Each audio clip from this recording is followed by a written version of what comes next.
দিন আসবে আর এবার ওই ছাড়াছাড়ি নাই।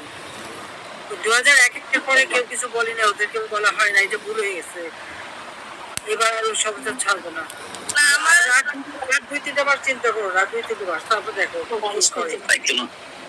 আমাদের কথা হচ্ছে এই যুগে সেই দেশে থেকে যদি বিচারই না পাই, কোন একটা পুলিশই আমাদের সাহায্য করছে না, মানে এখন মামলা পর্যন্ত নিচ্ছে না। আমরা মামলা দিতে চাচ্ছি, তারা মামলা নিচ্ছে না।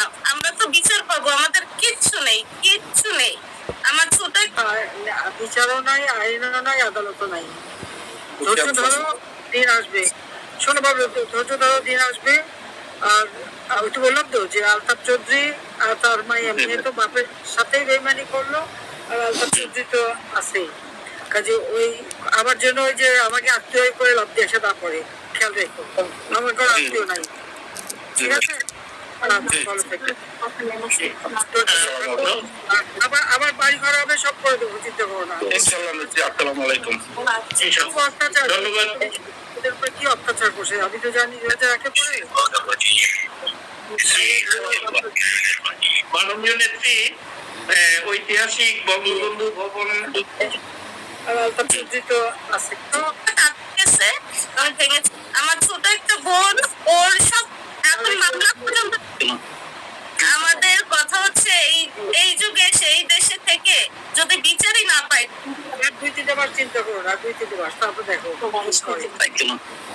আমাদের বলিনি, ওদেরকে বলা হয় নাই যে ভুল হয়ে গেছে, এবার আর ওই সবটা ছাড়বো না। রাত 2-3 বার চিন্তা করো, রাত 2-3 বার, তারপর দেখো আমাদের কথা হচ্ছে এই যুগে সেই দেশে থেকে ছিল যে আপনি চলে যান, না হয় আপনার উপরে হামলাও করতে পারে, আপনাকে মারতেও আসতে পারে, আপনাকে সহ বিল্ডিং গড়িয়ে দিতে পারে। দিন আসবে আর এবার ওই ছাড়াছাড়ি নাই।